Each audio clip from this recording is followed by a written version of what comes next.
Bonjour, bienvenue dans le podcast de la chaire UNESCO en paysage urbain de la Faculté de l'aménagement de l'Université de Montréal. Un rendez-vous pour partager des idées, des expériences et des visions et explorer la ville autrement à travers le regard de celles et ceux qui l'imaginent, la transforment et la questionnent. Bonjour, je suis Roxane, collaboratrice à la chaire UNESCO en paysage urbain et architecte de formation. J'aurai le plaisir d'animer cet épisode avec Léandri, également collaborateur et chercheur à la chaire UNESCO en paysage urbain.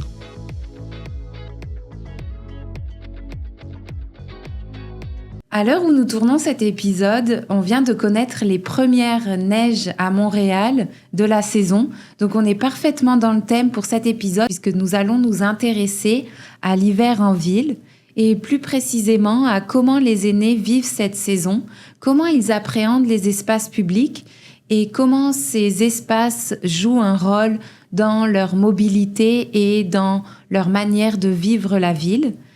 Nous allons aussi nous intéresser à l'IA, comment l'IA peut contribuer à rendre nos espaces plus inclusifs et plus accessibles. Pour nous guider dans cette discussion, nous accueillons aujourd'hui un expert dans les infrastructures piétonnières en hiver, dans le vieillissement actif et la création de milieux de vie complets.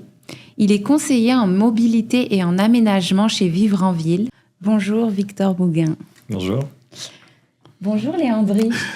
Bonjour, tu m'as pas oublié cette fois. Non, parce qu'à chaque fois, je l'oublie dans tous les podcasts. Ouais.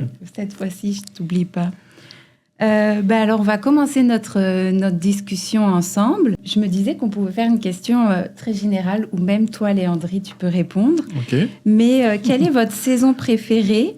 Et est-ce que toi, Victor, t'aimes l'hiver? Alors oui, j'adore l'hiver, parce qu'on peut faire quand même plein de choses. Moi, j'adore les sports d'hiver, aller dehors quand même, même en hiver. Et je pense que ma saison préférée, ça reste l'automne. Parce que c'est vraiment beau. On peut encore faire les activités d'été, mais avec les couleurs, c'est magnifique. On a encore des belles journées. C'est ça. Puis, ça met la table pour l'hiver. Et toi, Léandri? Je ne suis pas un très grand fan de l'hiver, mais je dirais le printemps. Parce que au printemps, c'est comme une nouvelle énergie qui commence en fait. Il fait pas trop froid, mais il fait pas aussi trop chaud non plus. Parce qu'en automne, je trouve que parfois il y a des jours où il fait quand même assez froid, quoi.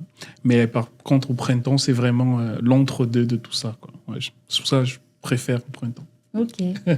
Et moi, je pense, j'aimais bien le printemps, mais ici à Montréal, je l'aime moins. Mais j'aime bien l'hiver quand même. Pour les activités, tout ça, c'est quand même une bonne saison. Et donc, du coup, pour continuer dessus, je me demandais qu'est-ce qui t'a donné envie de travailler sur l'aménagement hivernal? Ouais, ça a commencé à la maîtrise, en fait. J'avais un projet de mémoire sur l'aménagement et l'animation des espaces publics en contexte hivernal, donc dans le Vieux-Montréal et dans le Vieux-Port. Donc, ça a été, au début, je pense que la réflexion, c'était la temporalité, donc un peu le contraste jour-nuit. Puis au final, on s'est rendu compte qu'il y avait quand même... Montréal, c'est une ville hivernale. C'est sûr qu'il y a un gros hiver, mais on n'en parle pas beaucoup. Puis dans l'aménagement, il y a des choses à revoir. Donc en fait, ça s'est un peu présenté comme ça. Donc j'ai commencé à faire des terrains en hiver. J'ai vraiment aimé ça. Et donc, quand Vivre en Ville a mis un poste sur un projet en hiver, c'était parfait. Okay. Et c'est quoi ton background en études? Ouais, donc j'ai fait 2 ans de technique en France, en génie civil. Et quand je suis arrivé ici, j'ai voulu essayer l'urbanisme. Donc pendant mon échange, j'ai pris des cours en urbanisme. Ça m'a vraiment plu. Donc après, je me suis inscrit à la maîtrise en études urbaines à l'UQAM et INRS. Et c'est ça. Et juste après, je suis allé à Vivre en Ville. D'accord. Okay. Donc depuis ta maîtrise, à fond dans l'hiver. Exactement. Ok. Et je me demandais quels étaient les défis majeurs de l'hiver, dans ce que tu vois dans ton travail, même chez Vivre en Ville, et même ce que tu as pu voir avec ta maîtrise. Et peut-être même avant, nous rappeler un peu ce que c'est Vivre en Ville. Ok, on va commencer par Vivre en Ville. Commencer, ouais. Ok, parfait. Donc Vivre en Ville, c'est un organisme à but non lucratif. On travaille sur vraiment plein de sujets. On a plein de créneaux, donc le vieillissement actif, dans lequel je suis, mais on a aussi l'équité, on a l'alimentation, l'habitation, le logement aussi, donc la décarbonation des bâtiments, la mobilité. Donc c'est vraiment très large, là on touche à beaucoup de sujets. Et on fait aussi pas mal de sorties dans l'espace public, donc dans les médias. On fait des tournées des personnes élues. On travaille beaucoup donc, avec toutes sortes de partenaires, donc à la fois des élus, des personnels du monde municipal, professionnels du monde municipal, d'autres organismes, l'académique aussi. On est en partenariat avec plusieurs universités, dont avec l'Université de Montréal. Exactement. Ouais. Donc c'est ça. Donc on touche vraiment à beaucoup de sujets et avec un grand public. Ouais. Ok. Et pour la deuxième question, alors les défis majeurs. Ouais, donc les défis majeurs en hiver, je dirais qu'il y en a plusieurs selon à qui on s'adresse. Parce que comme on a beaucoup de public, il y a aussi beaucoup d'enjeux qui ont chacun son public. Si on parle vraiment de l'aménagement, ça va être de penser qu'il y a un hiver, déjà. Parce qu'il y a beaucoup d'aménagements qui sont faits pour l'été. On peut le voir aussi même dans les rendus qu'on peut voir. Ouais. C'est toujours en été, il fait super beau, le monde profite vraiment de l'espace.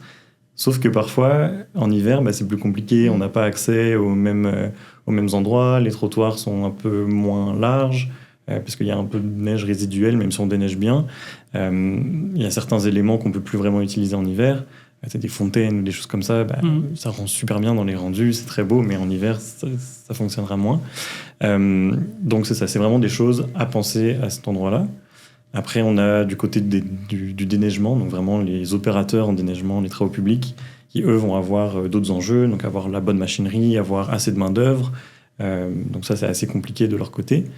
Et pour les personnes aînées, c'est sûr que c'est une saison où c'est beaucoup plus difficile de se déplacer. Donc par rapport à la surface, par rapport à la température, par rapport à vraiment beaucoup de choses. Et le gros défi, ça va être de pas arrêter de bouger. Continuer d'être actif, même en hiver. Et donc trouver des moyens de faire ça.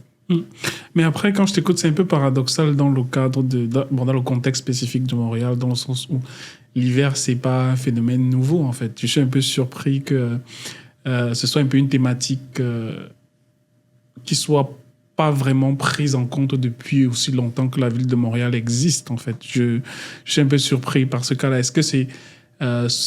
quelle est la raison d'abord selon toi, et est-ce que l'hypothèse ne serait pas que dans l'imaginaire collectif, l'hiver c'est pas forcément la saison préférée de tout le monde, donc du coup on n'y pense pas trop, je sais pas, mais qu'est-ce que tu en penses? Effectivement, je suis pas sûr que ce soit juste une question de préférence là, ce serait un peu étonnant. Je pense que c'est quand on dessine les aménagements, quand on a les réflexions, même que ce soit des études, parfois les études ne sont pas basées à Montréal. Donc on se dit, ok, les bons aménagements, c'est fait comme ça, on va pouvoir les appliquer. Et donc effectivement, ça marche en été, ça marche, c'est très bien. Puis je pense qu'on se dit aussi, de toute façon, on va le déneiger. Et c'est souvent ça, quand les aménagistes vont proposer justement des aménagements, ils vont se dire, pour l'entretien, c'est l'équipe des travaux publics qui vont s'en occuper. Leur travail, c'est de déneiger ça, de rendre ça praticable. Sauf que, oui, ils peuvent le faire. Effectivement, il y a une partie de leur travail qui est de savoir comment s'adapter aux nouveaux aménagements. Sauf que s'ils sont impliqués en amont puis qu'ils réfléchissent ensemble, on peut avoir de très bons aménagements, beaucoup plus faciles à déneiger en hiver et qui sont toujours très efficaces en été aussi. Donc, en fait, je pense que c'est plus dans la réflexion de comment on crée un aménagement. Avant, c'était vraiment les aménagistes, les urbanistes vont dessiner quelque chose, puis on va s'adapter. Alors que justement, si on arrive à briser les silos, ça fait depuis quelques années qu'on commence à parler de vraiment briser les silos, tous travailler ensemble. Si on met justement le service des travaux publics, les aménagistes, les services d'urgence, tout le monde qui travaille ensemble, on peut réussir à avoir des meilleures discussions puis des meilleurs aménagements pour tout le monde. Et en plus, j'ai l'impression que Montréal, c'est quand même une ville où on peut connaître presque deux villes complètement différentes entre l'été et même le changement des saisons et l'hiver. Moi, à chaque saison, j'ai l'impression que j'ai changé de ville. C'est clair. Et puis quand la neige fond, je suis là, ah oui, c'est vrai qu'il y avait ça ici.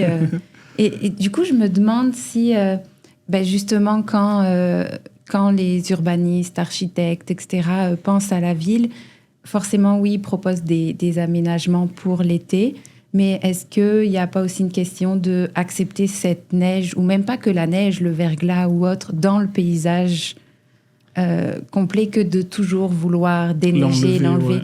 Et je me demande aussi, est-ce que ça serait pas un moyen, parce que quand même, l'hiver, il n'y a pas que la neige, il fait froid, forcément, les conditions climatiques, c'est pas les mêmes. Donc, du coup, est-ce que pour la population, le fait de proposer des aménagements adaptés à la neige, pas que de déneiger, ça pourrait peut-être faire aimer l'hiver à Léandrie et à la population en général, je sais pas. Oui, tout à fait. Alors, oui, effectivement, c'est vraiment très différent dans les deux. Je me souviens plus tout à fait de la première partie de ta question. C'était un peu comme un constat ou quoi, mais je me demandais s'il y avait aussi des projets d'aménagement avec la neige, pas que du déneigement. Ouais. Tout à fait. En fait, ça dépend des visions. Il y a des endroits dans le monde, là, c'est sûr que les réalités sont vraiment très, très différentes. Des fois, on se dit, on va s'inspirer de la Scandinavie ou même du Japon. C'est des réalités très différentes parce que oui, il y a de la neige, mais c'est pas la même quantité, c'est pas la même obscurité non plus. En Scandinavie, il fait nuit pendant 6 mois. On va pas avoir les mêmes. Puis au Japon, il neige 3 mètres vraiment très facilement. Donc on peut pas forcément s'inspirer de tout ça. Mais il y a quand même plusieurs écoles de garder la neige justement dans l'espace public. De faire des ruelles blanches, par exemple, de vraiment garder ça. Sauf que, et c'est là qu'on croise le deuxième un peu axe de mon travail, c'est les personnes aînées ou les personnes à mobilité réduite. C'est beaucoup moins facile de se déplacer quand on se déplace sur de la neige, même si elle est tassée. Il y a plusieurs endroits où justement on a vraiment la neige est juste tassée, pas enlevée. Donc c'est assez facile de se déplacer dessus, même pour faire du vélo on peut. Sauf que quand on est en fauteuil roulant, quand on est en marchette, quand on est une canne ou même une poussette, c'est parfois plus difficile. Donc c'est un petit peu ces deux choses-là entre eux, justement avoir une ville qui est belle, une ville on profite, on embrasse vraiment l'hiver, mais que ça reste accessible à tout le monde. Donc, après, la question d'accessibilité, moi je la trouve très intéressante vu que tu en parles.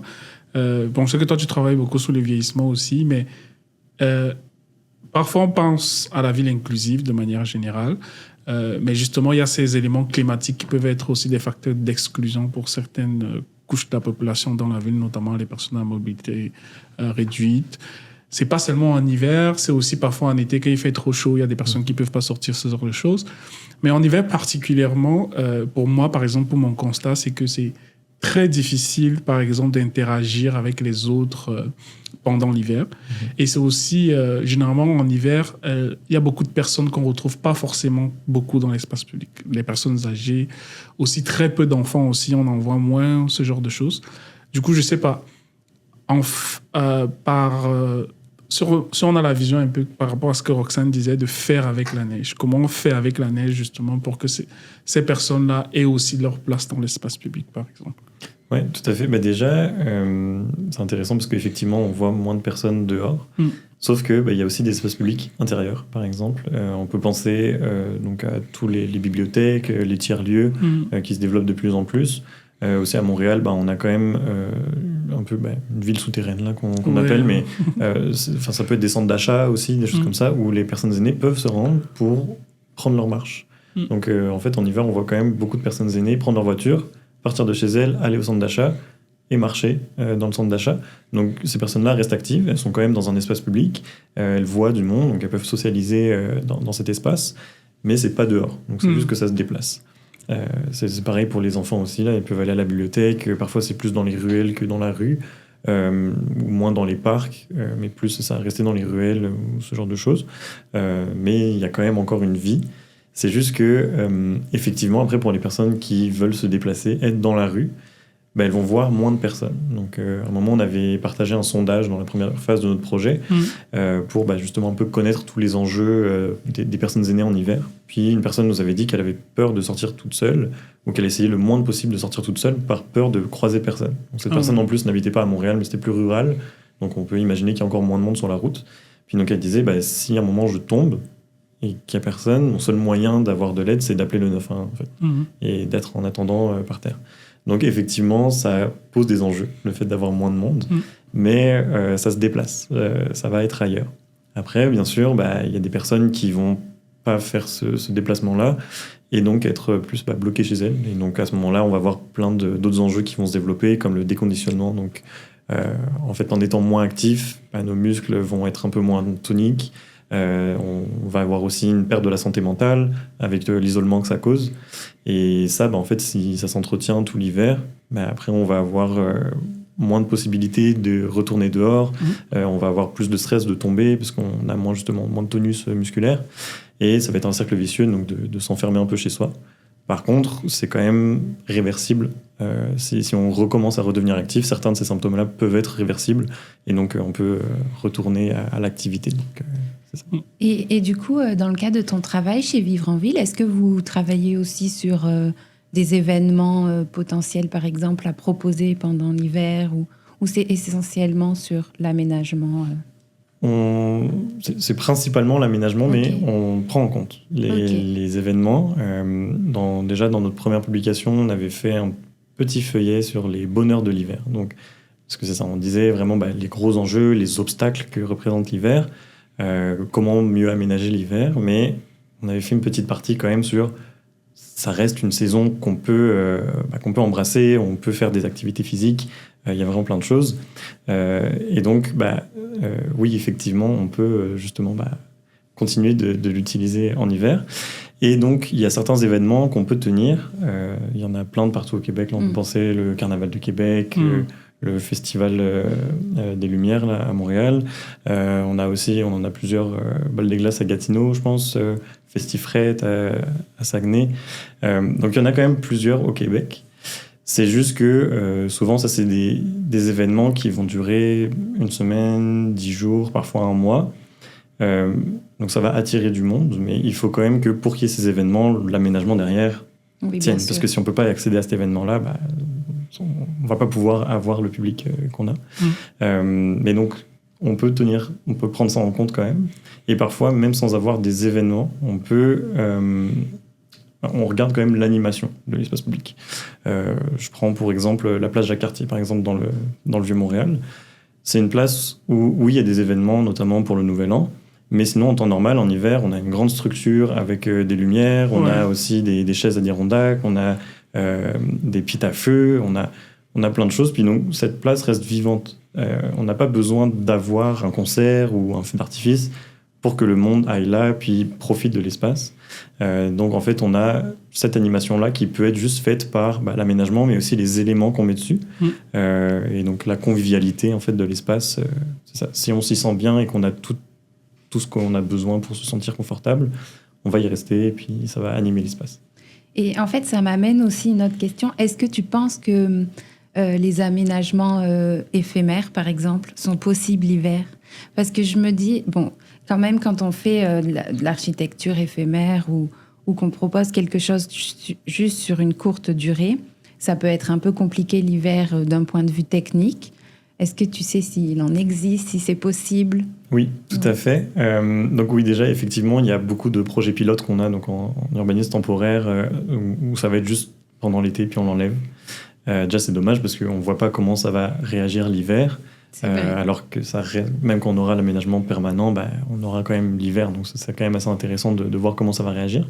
Sauf que l'hiver, ce que ça nous amène, ça va être que par elle-même, la saison va amener justement une sorte d'aménagement temporaire.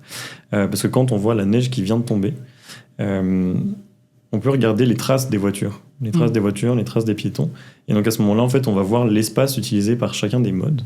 Et ça, en fait, c'est vraiment une technique qui est utilisée par les aménagistes pour revoir en fait l'espace et réattribuer l'espace aux personnes qui l'utilisent. Donc, je ne sais pas si vous avez déjà vu, mais à une intersection, par exemple, on peut voir donc la trace des pneus des voitures dans la neige, puis on se rend compte que, en fait, il y a énormément d'espace entre le dernier passage de pneus et le trottoir. Et en fait, ça, c'est vraiment tout un espace qu'on peut regagner. Donc, en français, ça s'appelle des aménagements. Ça vient de snack down en anglais. Puis donc, ça, en fait, c'est ça. En plus d'être, de pouvoir observer quelque chose, c'est vraiment gratuit. Et donc, c'est vraiment une aide qu'on peut avoir. Okay. Puis, on peut presque faire un diagnostic exactement. Du territoire avec la neige, avec les traces. Tout à fait. Mais après, justement, au-delà de ça, si par exemple, toi, si je te pose la question de c'est quoi, par exemple, la ville pour tous en hiver, comment rendre la ville accessible pour tout le monde en hiver? Sur quoi, toi, par exemple, tu mettrais plus l'emphase? Ou selon toi, quels sont les leviers d'action possibles? Ouais, ben en fait, ça va être un petit peu la même chose qu'en été, avec le design universel. Donc, ça va être un peu les mêmes visions, là. Donc, avoir des trottoirs qui sont droits, enfin longiligne, pas justement pour les personnes à mobilité, avec des limitations visuelles, qu'elles puissent continuer de bien se repérer dans l'espace, que ce soit assez large, donc à la fois que le trottoir soit assez large, mais que ce soit déneigé de manière assez large pour justement laisser passer les fauteuils roulants, qui puissent se croiser. Donc on essaie de garder 1,8 mètres à chaque fois de largeur pour justement que ce soit encore accessible. On veut viser aussi une surface lisse, donc effectivement c'est là qu'on se dit que on va pas vouloir de neige qui reste sur le trottoir, donc on va déblayer puis mettre de l'abrasif pour que ça accroche mieux. On va aussi essayer de porter une attention particulière à bien déneiger aussi le mobilier. Donc c'est assez important d'avoir des bancs pour pouvoir se reposer de temps en temps. Faut que ces bancs-là soient déneigés. Il y a beaucoup d'endroits où on retire le mobilier en hiver pour faciliter le déneigement, par peur d'avoir des bris, soit du mobilier puis de devoir remplacer, soit de la machinerie. Donc on les enlève. Sauf que des personnes qui en ont besoin pour leur déplacement, des personnes qui se disent si je sais que je ne vais pas pouvoir m'arrêter pour me rendre à destination, je vais juste pas le faire parce que c'est trop difficile pour moi. Donc c'est ça, avoir des bancs donc assez dégagés. C'est pour ça qu'on va idéalement avoir une banquette, donc ça entre le trottoir et la rue, donc avoir un espace. Là souvent il y a des arbres. On va aussi pouvoir mettre les bacs de vidange, des choses comme ça, qui parfois en hiver se retrouvent dans le trottoir parce que c'est le seul endroit déneigé. Et donc c'est là aussi on va pouvoir mettre les bancs parce que ce sera pas dans le passage, on aura assez de place, puis on va pouvoir les déneiger de manière facile. On a ça, avoir aussi un bon éclairage. Parce que en hiver, il fait nuit beaucoup plus tôt. Donc, il y a des personnes qui vont revoir l'entièreté de leur emploi du temps. Par exemple, prendre des rendez-vous de médecins qui, avant, peut-être en été, pouvaient y aller à 17-18 heures. Ils faisaient encore jour. En hiver, ils vont plus les déplacer en journée pour pouvoir se déplacer en journée. On a aussi le fait qu'il y a d'autres usagers sur les trottoirs en hiver, les chenillettes. Donc ça va plus être au niveau des comportements plus que l'aménagement, mais c'est à prendre en compte. Donc savoir qu'il y a justement des véhicules qui peuvent circuler vite sur les trottoirs. Et donc c'est ça, savoir comment se faire repérer, se faire entendre, se faire voir quand on sait qu'il y a des personnes qui ont des limitations visuelles, auditives. Donc ça, c'est vraiment à prendre en compte aussi. Puis on a tout ce qui est plus dans les commodités, le confort. Donc avoir des endroits, des points chauds. Donc ça peut être soit du feu, soit des chaufferettes, des choses comme ça dans les espaces publics. Avoir des toilettes publiques aussi. C'est déjà un enjeu en été. Il n'y a vraiment pas assez de toilettes publiques. Et en hiver, c'est encore plus compliqué parce que, par exemple, les chalets de parc, souvent sont fermés en hiver. On n'a plus accès. Puis là aussi, c'est un gros enjeu. Des personnes qui se disent, mais je sais que je ne vais pas trouver de toilettes publiques, donc je ne vais juste pas sortir. Parce que déjà, avec le vieillissement normal, on peut avoir besoin d'y aller plus souvent, mais aussi avec la prise de médicaments, par exemple. Ça peut causer ça. Donc, c'est un gros besoin très important. Donc, c'est ça. C'est plein de choses à prendre en compte. Mais du coup, quand tu cites, je trouve que c'est quand même... Bon, je ne vais pas dire complexe, mais c'est toute une science, en fait. Il y a beaucoup de paramètres, beaucoup d'aspects, beaucoup d'éléments à prendre en compte. Mais moi, ma question, c'est au niveau de... est-ce que les acteurs en ont vraiment conscience de tous ces aspects-là, de tous ces éléments-là à prendre en compte? Je parle, par exemple, avec la ville de Montréal qui vient d'avoir une nouvelle mairesse, par exemple. Est-ce que c'est des enjeux dont les municipalités, dans leur ensemble, ont vraiment conscience dans leur pratique? Je pense que oui, de plus en plus. Déjà, parce qu'il y a l'expérience elle-même. Les personnes vont quand même dehors, donc elles arrivent à voir ce que ça donne. Puis, de toute façon, oui, effectivement, là, on vient d'avoir un changement d'administration, mais les personnes qui vont dessiner les aménagements, souvent les professionnels donc, de l'aménagement, restent en poste. Donc, il y aura quand même encore cette connaissance. Puis, c'est aussi pour ça qu'on est là, à chaque fois, d'accompagner les municipalités, de produire des guides, produire de la connaissance, donner des présentations. Puis même ce podcast va pouvoir servir aussi. Exactement, les personnes qui vont l'écouter. Ok. Et est-ce que, par exemple, les aînés aussi expriment un besoin en particulier ou c'est dans leur mode de vie, ils se disent « Ok, l'hiver, je vais pouvoir moins sortir » ou Est-ce qu'il y a vraiment une demande? Ça va dépendre. Le groupe de 65 ans et plus, là, nous à Vivre en Ville, on prend 65 ans et plus pour définir les personnes aînées. C'est déjà très large. Là. Il y a plusieurs réalités. Donc autant on a des personnes qui, pareil, vont rester super actives en hiver, elles vont se promener tous les jours, elles vont faire du ski de fond, elles vont faire du patin. Donc ça, c'est une des réalités. Puis l'autre, effectivement, ça va être plus compliqué. Et à ce moment-là, il va y avoir des changements d'habitude. Donc déjà, je disais, revoir les heures où on va sortir. Il y a aussi savoir que quand il y a une grosse tempête de neige, parfois ça peut prendre du temps avant que ce soit tout complètement bien déneigé, bien sécuritaire d'aller sur les trottoirs. Donc elles se disent, je sais que pendant 2 jours, 3 jours, je vais devoir rester chez moi. Mais après, je vais pouvoir retourner dehors, puis continuer mes activités, pouvoir marcher sur le trottoir quand il sera déneigé. Donc ça, c'est plus au niveau personnel, donc un changement de comportement. Mais il peut y avoir aussi justement des demandes. Donc on va appeler la ville pour savoir si le déneigement a été fait. On a de plus en plus de villes qui ont des outils pour pouvoir suivre le déneigement, savoir où c'est passé. Donc comme ça, les personnes peuvent se dire, je peux aller à mon épicerie, je peux aller au centre communautaire, parce que je sais que c'est déneigé. Puis elles vont pouvoir appeler la ville justement pour signaler si jamais il y a un problème à un endroit. Telle intersection, il y avait un problème, un banc de neige qui est resté, j'ai pas pu le traverser, donc vous pouvez le régler. Et donc c'est là aussi où les municipalités sont aidées, parce qu'elles n'ont pas besoin de déployer du personnel sur le terrain pour voir si tout a été fait. Il y a vraiment un dialogue qui est fait avec les citoyens. On parle pas forcément de plainte, là c'est juste signaler un endroit qui est pas sécuritaire ou juste un obstacle. Et donc à ce moment-là, on va pouvoir le régler. Après, effectivement, il y a des personnes aînées qui vont... ça va être beaucoup plus compliqué pour elles, soit parce qu'elles ont déjà des problèmes de santé qui les empêchent de sortir quand il fait trop froid, par exemple. Donc à ce moment-là, oui, effectivement, elles vont devoir changer leurs habitudes et rester chez elles. Donc peut-être plus faire appel à de l'aide à domicile. Ça ne remplace pas tout, parce qu'on n'a pas tout l'élément de socialisation qui vient avec et de rester actif. Mais on peut quand même recevoir des services, on a quand même de l'aide, donc c'est ça. Ok.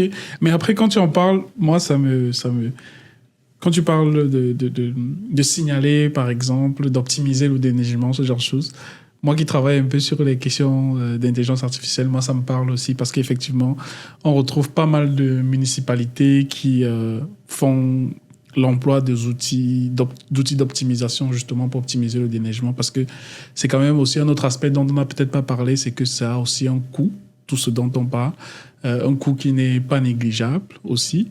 Donc du coup, ces municipalités font appel à divers systèmes pour améliorer, pour réduire notamment ces coûts.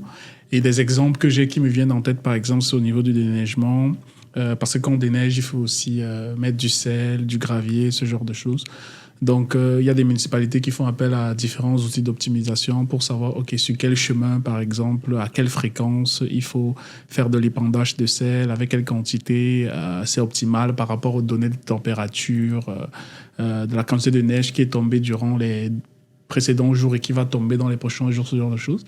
Mais je sais aussi qu'il y a pas mal d'outils différents aussi pour ça. Mais toi, quelle est ta perspective sur justement ces nouveaux outils? Ça peut être de l'intelligence artificielle ou ça peut être autre chose, justement. Comment, selon toi, ça peut aider justement dans toute cette panoplie d'aménagement, de gestion d'infrastructures, de gouvernance, etc., qu'on peut mettre en place? Ouais, mais effectivement, ça peut être des outils vraiment pertinents, parce que donc on avait parlé à plusieurs professionnels de l'aménagement, du déneigement, pendant notre projet. Puis ce qu'on nous disait, c'est qu'avant, c'était beaucoup... En fait, le personnel est formé directement en arrivant dans la municipalité, vraiment avec...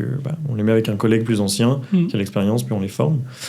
Sauf que il y a de moins en moins de roulement, parce que en fait, c'est un travail qui est quand même difficile. On n'a pas d'horaire précis, donc pour avoir une conciliation de vie de famille et travail, c'est juste en fait, dès qu'il neige, on a besoin de toi, il faut y aller.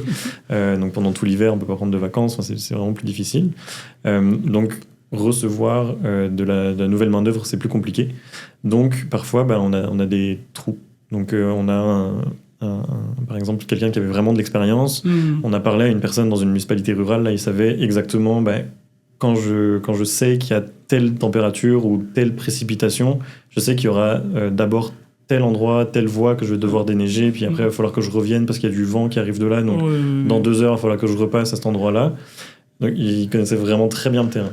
On s'imagine que dans cette municipalité, à un moment, donc cette personne part à la retraite ou tombe en arrêt, ils doivent embaucher quelqu'un d'autre. Elle n'a pas toute cette connaissance. Et donc à ce moment-là, le fait d'avoir ces outils-là, sûrement que ça peut aider en se disant, on va peut-être entraîner, si c'est une IA par exemple, on va pouvoir l'entraîner avec les connaissances de la personne qui était là avant. Puis après, au final, ça va servir aux nouvelles personnes qui arrivent, même si donc justement on n'a pas pu avoir cette passation qui s'est faite. On va être justement outillé. Puis sinon, si c'est vraiment purement de l'observation, de savoir où est-ce qu'il y a de la neige, où est-ce qu'on est passé, c'est sûr que ça va aider tout le monde, à la fois les personnes de l'entretien que la population va pouvoir être informée. Puis ouais, vas-y. Moi, j'ai encore aussi des questions sur l'IA, mais est-ce que, si Léandri, t'es d'accord, on a une petite tradition pendant le podcast. On fait un petit jeu où tu dois juste répondre par oui ou par non le plus vite possible aux questions. Ouais. Ce qu'on va faire, c'est... j'ai une liste de questions et le but, c'est de répondre le plus vite possible. Donc, comme ça, Léandri est maître du ton. C'est ça. Et puis après, on pourra, s'il y a des questions où tu veux revenir dessus, bien sûr, on peut revenir dessus. Mais voilà. L'objectif, c'est oui ou non. Excellent. Léandri, tu me dis quand t'es... Ouais, je suis ready. Quand t'es prêt. Ok, let's go. Prendrais-tu place sur un banc public s'il était chauffant? Oui. Serais-tu pour qu'on ferme certaines rues aux voitures pendant l'hiver? Oui. Crois-tu qu'un bon aménagement puisse nous faire oublier le froid? Oui. Crois-tu qu'un jour, les trottoirs se déneigeront automatiquement grâce à l'IA?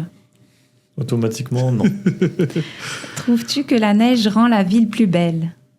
Oui. Crois-tu qu'on pourrait créer une ville d'hiver idéale? Oui. Te sentirais-tu à l'aise dans une ville où beaucoup de décisions d'aménagement sont prises par des algorithmes? Non. Crois-tu qu'un jour l'IA puisse comprendre la beauté d'un paysage urbain enneigé? Non. Crois-tu que l'IA peut vraiment rendre la ville plus humaine? Ça peut l'outiller? Oui ou non? Non. Crois-tu qu'on sous-estime la richesse du regard des aînés sur la ville? Oui. Te vois-tu vieillir à Montréal? Oui.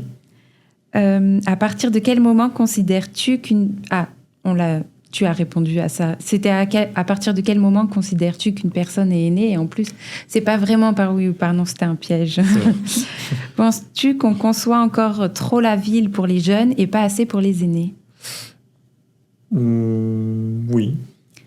Et crois-tu qu'un bon aménagement peut réellement prolonger l'autonomie des personnes aînées? Oui. Ok.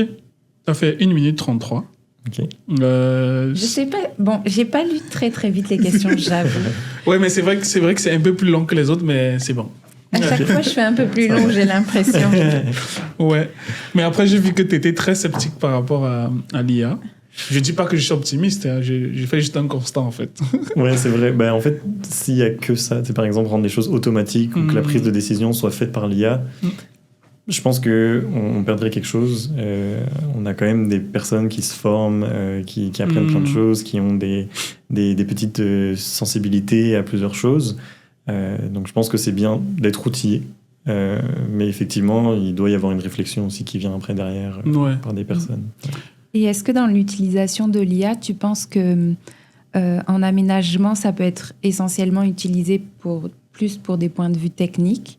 Je parle en aménagement pendant l'hiver. Ou est-ce que tu vois aussi peut-être un potentiel dans plus l'esthétique et le récit des lieux? C'est sûr que ça peut aider, là. Effectivement, quand on a, par exemple, là, dans le projet Victoria Précision, où on fait des rendus finalement d'un projet, peut-être qu'il y a des choses où on n'aurait pas forcément pensé, puis que là on a un rendu à un moment qui ajoute un élément. Je pense qu'à un moment on avait discuté là d'une structure en bois qui était juste apparue de nulle part. Donc effectivement, peut-être que parfois il peut y avoir quelque chose, parce que c'est sûr qu'elle s'entraîne sur vraiment beaucoup de choses, donc peut-être qu'elle a vu des choses que les personnes qui sont autour de la table n'ont pas vues. Ou ne prennent pas en compte au moment où ils discutent. Donc c'est sûr que ça peut amener des discussions, amener des choses. Mais c'est ça. C'est un outil, encore une fois. Ouais. Mais après, on va peut-être se projeter dans une sorte de scénario prospectif, si on va dire ça comme ça. genre, supposons qu'on est à Montréal, je sais pas, en 2050 ou en 2060, du moins dans plusieurs décennies, et on est en plein hiver, et par exemple, il y a une tempête de neige qui se signale, bon, qui du moins, la météo annonce une tempête de neige dans les prochains jours, et du coup, bah, tout le monde reçoit sur son téléphone son alerte comme quoi, faites des provisions d'eau, rechargez vos batteries au cas où le verglas, je sais pas moi, fait tomber des câbles et qu'Hydro-Québec n'arrive plus à approvisionner et tout. Et puis du coup, tu as aussi tout un ensemble de systèmes qui se met en place, bah, plein de voitures autonomes qui rechargent, des voitures autonomes électriques qui rechargent aussi leurs batteries et tout. Et du coup, quand la tempête arrive, bah, directement pendant et après la tempête, tu as plein de voitures qui passent pour le déneigement de manière automatique. Tu as des lampadaires intelligents qui règlent l'éclairage pour produire plus de chaleur pour que les personnes puissent se réchauffer, ce genre de choses. Et puis, tu as tout ce système d'alerte qui informe les citoyens de ce qui se passe, les zones à éviter. Et tout ça est décidé de manière autonome avec un système central d'intelligence artificielle qui arrive à partir des données précédentes et des données prospectives, décider, OK, voilà un ensemble de décisions qu'il faut prendre, mettre en place, informer tout le circuit. Quand tu vois ce fonctionnement-là, en fait, à quoi ça te fait penser? Qu'est-ce que ça t'évoque? Qu'est-ce que ça suscite chez toi qui travaille sur ces questions? Déjà, je suis content qu'il y aura encore des tempêtes de neige en 2050. Parce qu'on voit qu'il y a de moins en moins, justement, de précipitations. Mais non, à part ça, effectivement, ça peut être... on peut faire des tests, là. C'est sûr que maintenant, on voit qu'il y a quand même déjà des voitures autonomes. Ça reste à voir comment c'est applicable, justement, en hiver. Parce que par rapport au marquage, tout ça, c'est beaucoup plus flou, là, quand on prend la voiture, quand il y a un peu de neige, on voit plus les lignes au sol, on sait pas si c'est une seule voie, deux voies, où elles sont, enfin, c'est vraiment très chaotique. Donc, si les véhicules arrivent à circuler dans ces conditions-là, je pense que ça va prendre encore un petit peu de temps, mais s'ils y arrivent, pourquoi pas. Après, je pense que ça restera quand même plus facile sur les voies. Parce que imaginons que c'est que des voitures autonomes. Puis quand elles reçoivent l'alerte, elles s'en vont déjà parce qu'il y a encore beaucoup de voitures qui restent dans les rues, qui se stationnent alors qu'il y a des opérations de déneigement. Donc si là déjà toutes les voitures s'en vont, ça va grandement faciliter la chose. Mais par contre, je pense là où je suis beaucoup plus sceptique, c'est sur le déneigement des trottoirs, des espaces publics, des parcs, parce que là on va avoir des véhicules autonomes qui vont justement rouler vite, avec des piétons qui vont pas forcément avoir les mêmes réflexes, parce que je pense que c'est quand même assez plus facile de savoir comment va réagir un autre utilisateur humain qu'une IA. Je pense que c'est plus au niveau des comportements, comment réagir justement par rapport à ça. Donc c'est ça. Ça, je pense que je suis plus sceptique encore par rapport à ça. Si c'est juste des véhicules au milieu des véhicules, peut-être que ça peut aller. Puis surtout si la route est bien balisée, mais des fois, ça les espaces publics avec les petits cheminements plus compliqués. Ça peut être plus complexe. Moi, je me demande, Léandrie, imagine, est-ce que c'est pas un peu déplacer le problème? Imagine, tous les câbles tombent. Plus d'Internet, plus d'électricité, plus d'IA. Et donc, du coup, là, il faudrait qu'on se débrouille tout seul. Et est-ce qu'on serait capable, si, depuis quelques années, finalement, quelque chose le fait déjà pour nous? Ouais, après, le scénario, il n'est pas complètement ficelé aussi non plus. Mais ce que je veux juste... Bon, l'idée, c'est de montrer aussi que on peut utiliser cette technologie pour le bien. Parce que moi, je me dis, plutôt que de l'utiliser à certains usages qui peuvent être dangereux ou non éthiques, il y a des applications qui peuvent être très intéressantes dans ce sens-là. Et après, effectivement, s'il y a des tempêtes de neige et qu'on continue à avoir des coupures d'électricité, ça veut dire que peut-être on s'est focalisé sur le mauvais enjeu. Plutôt que de rendre nos infrastructures plus résilientes, on a juste optimisé la manière dont on résolvait des problèmes qu'on pouvait anticiper. Mais après, ça, c'est la nature de l'homme dans tous les sujets. C'est comme ça qu'on fait, quoi. Donc, mais après, l'idée, c'est de se dire que par rapport à cette technologie-là, bon, Victor, je sais pas pour toi, donc c'est pas vraiment un futur. Tu verrais pas ça comme un futur souhaitable, d'une certaine façon? Mais il faudrait voir les preuves que ça fait. Là, si à un moment il y a un projet pilote, puis on voit que ça peut fonctionner dans un certain contexte, là j'imagine que c'est absolument pas applicable de partout. Dans un certain contexte, pourquoi pas. Moi je serais content de voir ça. Mais je pense qu'il y a quand même encore beaucoup de facteurs qui font que ça rendrait les choses très compliquées. Parce que oui, effectivement, on peut avoir l'annonce d'une tempête, mais peut-être qu'au dernier moment, à la place de que ce soit de la neige, ça va plus être de la pluie verglaçante. Et donc à ce moment-là, au dernier moment, il va falloir changer, prendre les autres bonnes machines. Donc peut-être que dans certains cas, quand même, la vision un peu plus humaine, ça peut aider. Après, c'est vrai que c'est un plus aussi, dans le sens où même si c'est autonome, il va toujours falloir du contrôle humain, etc. Mais après, moi, je me dis que c'est intéressant dans le sens où, par exemple, tu prenais l'exemple dans une municipalité de l'agent, en fait, qui connaissait exactement toutes les rues, ce genre de choses. C'est un peu ce niveau d'optimisation-là qu'on veut essayer d'avoir. Parce que dans les applications déjà actuelles aujourd'hui, par exemple, je prenais le cas des municipalités qui utilisent des outils d'IA, par exemple, pour optimiser le déneigement, quelle quantité de sel prévoir. Ça fait aussi des économies. Quelle trajectoire prévoir en optimisant pour être sûr de ramasser la bonne quantité, optimiser les trajets de ramassage et de déversage, etc. Le temps de travail aussi, la quantité de carburant aussi qui est réduite et tout. Je pense que d'une certaine façon, c'est un peu vers ça qu'on essaye aussi de tendre. Donc, après, il y a aussi l'utilisation de l'IA dans la communication. On en a déjà parlé sur d'autres podcasts, mais je ne sais pas, par exemple, peut-être chez Vivre en Ville, il y a aussi cet enjeu-là où de vouloir communiquer les projets potentiels ou aussi avec différentes personnes, avec par exemple la participation citoyenne, etc. Je sais qu'avec Evadia, il y a la génération d'images. Est-ce que tu penses que justement aussi cette utilisation de l'IA pour éventuellement, je ne sais pas, communiquer des images sur des projets potentiels pour les gens qui ne sont pas forcément dans l'aménagement, est-ce que ça pourrait peut-être aussi aider à avoir... Oui, mais sûrement. Mais déjà, je voulais juste revenir à un petit point. Effectivement, il y a plein d'outils logistiques, où là, c'est vraiment dans la logistique. Donc, on n'a pas besoin justement de création, de réactivité comme ça, où ça a fait ses preuves et ça, c'est parfait. Donc, prévoir tous les itinéraires, tout ça, effectivement, ça, c'est un très bon point. Puis, c'est un très bon outil pour ça. Pour la communication... nous, on a la chance d'avoir une très belle équipe de designers urbains donc, qui nous font des visuels qui sont très parlants. Puis là, justement, on peut vraiment choisir de tel endroit. Il y a cet élément-là qu'on veut juste changer. Puis on a une équipe qui fait ça super bien. Donc, à l'interne et pour présenter des projets, on est très bien outillé là-dessus. Après, pour ce qui est la participation sociale, donc là, quand on est vraiment dans un atelier, dans un événement où on veut sur le tas faire un visuel, effectivement, là, ça va être trop compliqué de le faire directement. Je suis pas vraiment sur les projets de participation sociale, donc je peux pas vraiment dire comment on pourrait intégrer ça. Mais par contre, je trouve qu'on a quand même déjà des outils où justement avec des cartes mentales, des choses comme ça, qui fonctionnent très bien. Et effectivement, peut-être que là, l'IA arriverait à compiler tout ça pour essayer de comprendre un peu ce que les gens ont dit. Si on a vraiment... En fait, je pense que ce serait utile dans un cas où on a vraiment beaucoup de participants.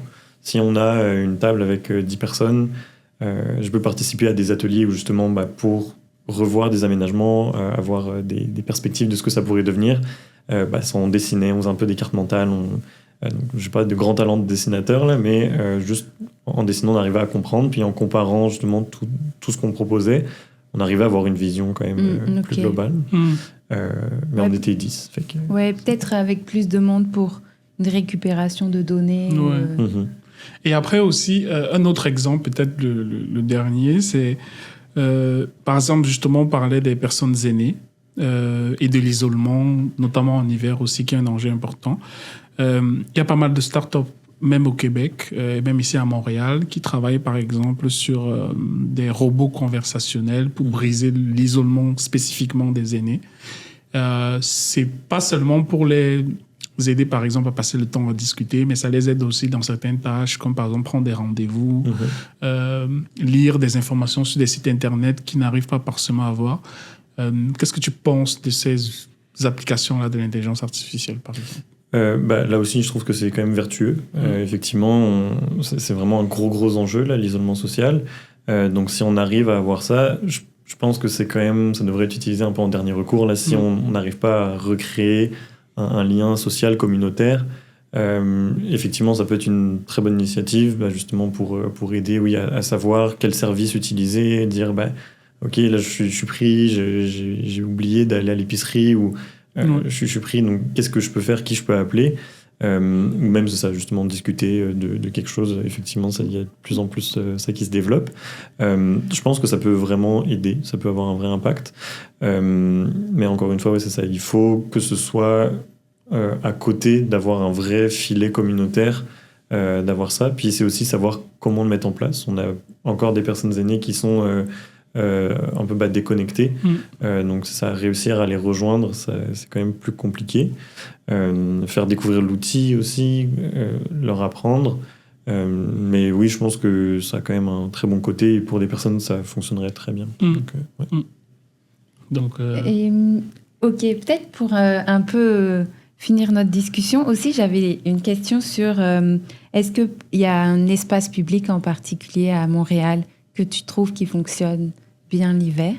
Et si jamais il y a quelque chose à revoir, est-ce que potentiellement tu t'es dit là peut-être que l'IA pourrait m'aider? Ok. Déjà, j'aime beaucoup tout ce qui est autour de la place des arts. À la fois donc la place des festivals où là justement on a l'activation par des événements tout le temps, tout l'hiver, on a toujours plein de choses qui se passent, super agréable, il y a de la lumière, il y a de la musique, il y a la nourriture, il y a vraiment plein de choses. Et ce que je trouve que cet espace aussi réussit très bien, c'est que on a l'Esplanade Tranquille aussi à cet endroit-là, où donc en hiver on a la patinoire, donc là faire de l'exercice c'est super, mais on a aussi plusieurs endroits où on a des interfaces entre l'extérieur et l'intérieur, donc que ce soit encore une fois l'Esplanade Tranquille avec ce super lieu public intérieur, donc avec une petite bibliothèque, une cheminée, tout ça, c'est vraiment parfait d'avoir la continuité, les deux, de pouvoir regarder dehors, justement, participer socialement, tout en étant au chaud. Puis, plus du côté de la place des festivals, d'avoir le complexe des jardins, donc pareil, d'avoir un grand espace où on peut juste même se promener, d'avoir quelque chose comme ça. Ça, je trouve que c'est une belle réussite. Comme ça, là, je pense qu'il pourrait y avoir une réflexion de plus sur les assises. Il y a quand même des chaises, des bancs qui sont là. Sauf que les chaises, un peu comme les chaises Adirondack, là, on a un peu ici, on les met de partout. C'est vrai que c'est beau, ça fait très Québec, ça fait très nord-américain. Sauf que c'est des chaises qui sont très basses dans l'assise. Et donc là, c'est pareil, celles qui sont un peu autour de la patinoire, c'est des chaises qui sont très basses. Et donc pour les personnes aînées, c'est pas l'idéal. Donc en fait, pour que ce soit encore plus vertueux, il faudrait plusieurs assises différentes. Peut-être que là, justement, l'IA pourrait dire regardez, dans cet espace-là, il n'y a qu'un seul type d'assise. Peut-être en rajouter de telle forme, avec un dossier, pas de dossier, des accoudoirs, pas d'accoudoirs, pour répondre au plus de personnes possible. Mais sinon, je trouve que c'est quand même des espaces qui sont très réussis. Puis d'ailleurs, on voit, il y a tout le temps du monde. Donc ça veut dire aussi que les personnes se sentent bien, qu'elles se sentent confortables. C'est ça. Mais après, juste pour relancer ce que tu venais de dire, je vois que tu as beaucoup cité les espaces en centre-ville. Mais je me demande qu'est-ce qui se passe, par exemple, dans des endroits comme Montréal-Nord, Montréal-Est, je sais pas moi. Dans ces endroits-là, je suis pas sûr qu'en hiver, il y ait tant d'activités ou de places que ça pour l'hiver, quoi, je sais pas. Effectivement, en fait, il faut plus utiliser ce qu'on a. Je connais pas encore tout à fait les possibilités qu'il y a, les différentes places qu'il y a dans tous les quartiers. Mais par exemple, une bibliothèque, c'est un lieu public. Il y a souvent un parvis devant la bibliothèque, une petite place. Donc ça, c'est vraiment un endroit qu'on peut utiliser. Il y a toujours des activités dans les bibliothèques. On peut essayer de proposer pour avoir quelque chose en extérieur. Puis aussi, on a toutes les rues commerciales. Dans tous les quartiers, tous les arrondissements, il y a des rues commerciales. Mettons même Fleury, qui est vraiment plus au nord. Il y a des activations qui peuvent être faites en hiver. Je sais qu'il y a Rue Principale qui avait travaillé justement avec plusieurs SDC. Ça peut-être qu'ils vous en ont parlé dans le podcast. Mais donc c'est ça, d'avoir des stations hivernales. Donc sur plusieurs rues principales, sur plusieurs rues commerciales, on a justement des petites activations. Donc, que ce soit de la lumière, de l'art public hivernal, juste avec de la lumière, mettre en valeur des bâtiments, l'architecture, des projections. Ça peut être mis n'importe où. Et donc, effectivement, je parlais beaucoup de Montréal, parce que c'est ça que j'expérience. Je travaille pas qu'à Montréal, mais j'expérience beaucoup Montréal. Mais en région aussi, on a beaucoup de parvis d'église, beaucoup de parvis devant l'hôtel de ville, qui peuvent être utilisés. Donc, des espaces publics où on peut ajouter justement... tant qu'en fait il y a tous les éléments, donc à cette végétation pour couper le vent, des endroits chauds, des assises, de la lumière, ça va pouvoir ramener du monde. Donc c'est ça. Puis aussi, dans les endroits plus excentrés du centre-ville, on a aussi beaucoup de parcs. Donc là, profiter justement de mettre des pistes de ski de fond, de mettre aussi des patinoires, des choses comme ça. Il y a plein de personnes qui peuvent venir, donc soit pratiquer le sport, soit juste regarder les gens qui en font. Ça fait participer à la vie publique. Puis donc c'est ça. Ouais. Et je rebondis sur ça aussi. C'est vrai que moi, par exemple, je travaille beaucoup sur la présence de l'eau en ville, donc principalement le fleuve. Et là, avec tout ce que tu dis, je me dis, l'été, il y a quand même... les gens aiment aller près du fleuve. Il y a quand même pas mal de parcs où il y a la vue sur ce fleuve, etc. Est-ce que dans vos projets ou même toi, dans tes travaux, il y a le fait de continuer à avoir cette relation avec le fleuve l'hiver ou... Moi, pas spécifiquement. Ouais. Je sais qu'on a une équipe qui s'occupe justement un peu des réseaux hydriques et tout ça, corridor bleu, corridor vert. Donc, je laisserai plus s'exprimer non, là-dessus. Parce que je sais que il y a le fait d'être près de l'eau. On le sait, ça peut favoriser la santé mentale. Il y a une certaine vue sur le paysage qui fait quelque chose. Et c'est vrai que moi, pendant l'hiver, je ne veux pas beaucoup voir le Saint-Laurent, je pense, à part si je suis au Vieux-Port. Donc Exact. Déjà, en fait, c'est ça. On a, malgré le fait qu'on soit sur une île, on a assez peu accès à l'eau à Montréal, étonnamment. Mais c'est ça, je n'ai pas fait d'études là-dessus. Là, on n'a pas encore regardé ça. Effectivement, c'est un sujet qui est quand même assez intéressant à creuser. Mais je trouve ça vraiment beau, justement, d'avoir ces étendues qui, normalement, sont bleues. Ça change vraiment du décor. Mais là, c'est entièrement blanc, c'est tout lisse. Alors, effectivement, c'est la même couleur que tout le reste, mais le fait d'avoir juste une super grande étendue, plate, lisse, je trouve ça vraiment beau aussi. Puis je sais qu'il y a des endroits plus en ruralité où justement ça va permettre de créer des raccourcis, parce qu'on a beaucoup l'utilisation de la motoneige aussi, plus dans le nord du Québec. Puis donc là, en fait, des trajets de motoneige qui peuvent traverser les lacs. Malheureusement, on voit aussi qu'il y a beaucoup d'accidents à cause de ça. Souvent, chaque année, ça arrive. Mais c'est quand même... c'est ça, on a une autre utilité, finalement, de ces plans d'eau. On va pouvoir se déplacer dessus. Donc, soit se déplacer, soit avoir... Il y a aussi beaucoup de lacs qui sont un peu déneigés pour avoir des patinoires dessus. Donc, il y a juste un changement de l'utilisation. Mais la vue, je ne sais pas si après, vu que c'est pas bleu, s'il y a encore cet aspect-là. Non, je pense pas. Mais après, je me demande, parce que le fait de marcher au bord du fleuve et même l'utilisation du bord du fleuve, finalement, ça fonctionne presque comme un espace public, ou même c'est un espace public si on pense aux plages, à Verdun, etc. Et puis là, comme on parlait pas mal d'espace public, mais plus en centre-ville, je me demandais s'il y avait finalement, pendant l'hiver, limite la suppression de ces espaces-là. On les utilise plus, on n'y va plus. Et on va plus utiliser du coup des espaces en centre-ville. Et est-ce qu'il y avait une question de vouloir quand même continuer à utiliser ces espaces-là? Oui, effectivement. Mais c'est juste qu'à Verdun, là, l'immense parc linéaire, il y a une piste de ski de fond qui est tracée. Donc, effectivement, on voit beaucoup moins de gens faire des barbecues dehors. Mais c'est quand même utilisé pour faire du ski de fond, faire des activités. Puis, il y a même des personnes qui l'utilisent en ski de fond pour se déplacer, des déplacements utilitaires, pour se rendre au centre-ville. Après, c'est sûr qu'on est pris avec ses skis. Mais en tout cas, c'est quand même utilisable d'une autre manière, encore une fois. Il y a beaucoup moins d'activités qui sont faites, même si, justement, il y a... tout ce qui est des glissades, des choses comme ça qui sont mises en place. Il y a beaucoup de parcs qui proposent de la location de matériel. Donc, c'est ça, il y a juste un changement d'utilisation. Mais que ce soit au bord du fleuve, donc à Verdun, que ce soit dans Huntsic aussi, là, tout le parc linéaire, il y a aussi une piste de ski de fond. C'est juste un changement de l'utilisation des activités qu'on peut y faire. Mais ouais, c'est ça. Et ça m'amène encore une autre question. Mais du coup, quand on voit ces espaces-là, c'est très pour des activités ludiques ou justement pour faire du ski, etc. Et dans les projets plus pour les personnes aînées, est-ce que le fait de favoriser l'accessibilité, ça va être plus pour un besoin, on va dire, essentiel, le fait de se déplacer pour aller, je sais pas, chez le médecin faire ses courses, mais est-ce qu'il y a aussi plus pour des activités, le fait juste d'aller marcher pour soi ou pour faire des activités, quoi.